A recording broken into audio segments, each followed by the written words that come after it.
Hello, everybody. Got a new verse for you tonight. It's a really good one, too. Hope we're all having a great night. Let's get into it.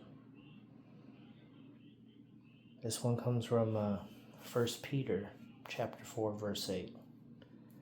And it says, "And above all things, have fervent love for one another, for love will cover a multitude of sins." And this is him telling us that we should love as Christ loved us. For he showed us the biggest, most truest expression of love when he died on that cross for us. And he covered all of our sins, our transgressions with his blood. And through his blood we have been made anew. If he could show such a great love to us, should you not be able to show that same love in caring for others how you would want to be treated to another?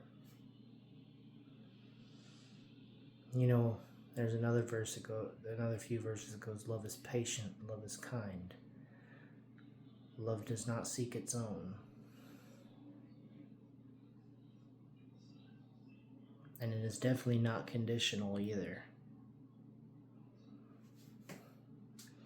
Instead, the truest form of love should be from genuine expression, genuine care for one another, genuine goodwill,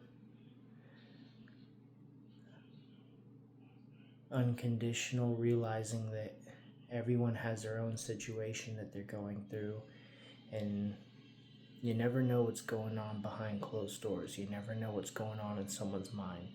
You never know what ailments, what issues will have. You never know what depressions they are suffering from, what demons are plaguing their life.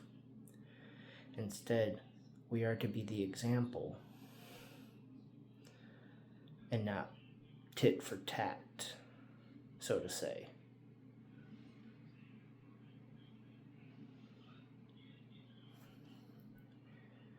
And I actually got this really good bracelets today. Came in to remind me, and I encourage others to remind themselves of the same things. See that? What would Jesus do? If you could think about that in all situations, how could you go wrong?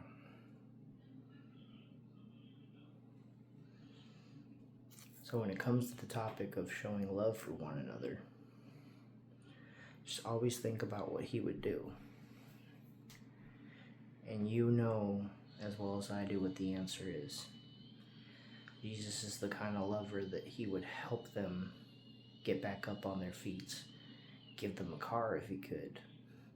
Give them a house, whatever. It's not saying that everyone has to do that kind of stuff, because everyone only has whatever's been granted to them by the Father, and some of us have less than others. But do whatever you can to show the loving kindness of God and set the example. Because God didn't have to show that love to you. Jesus sure didn't have to show that love to you, but he chose to anyways, did he not? So be the example and mirror God's love. For we may never have the chance to fully live up to him, but it is a constant progressional act that we get closer and closer to him the more we act the way that he wants us to act.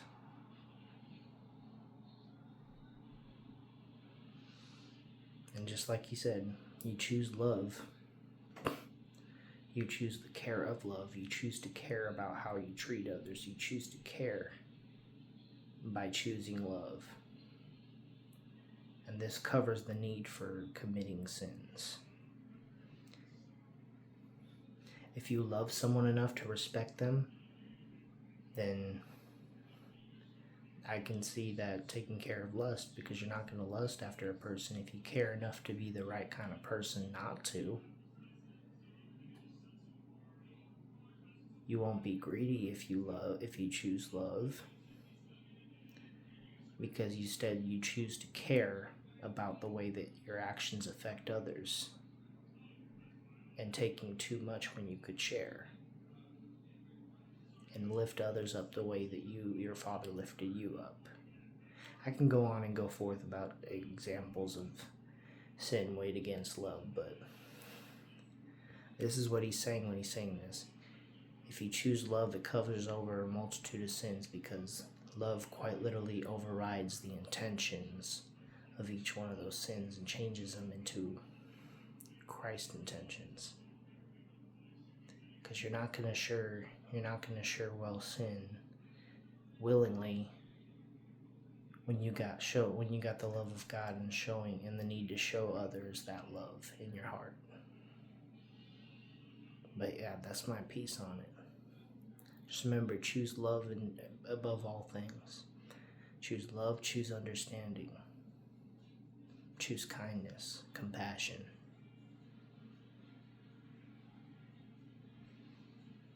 Mirror the Father the best you can.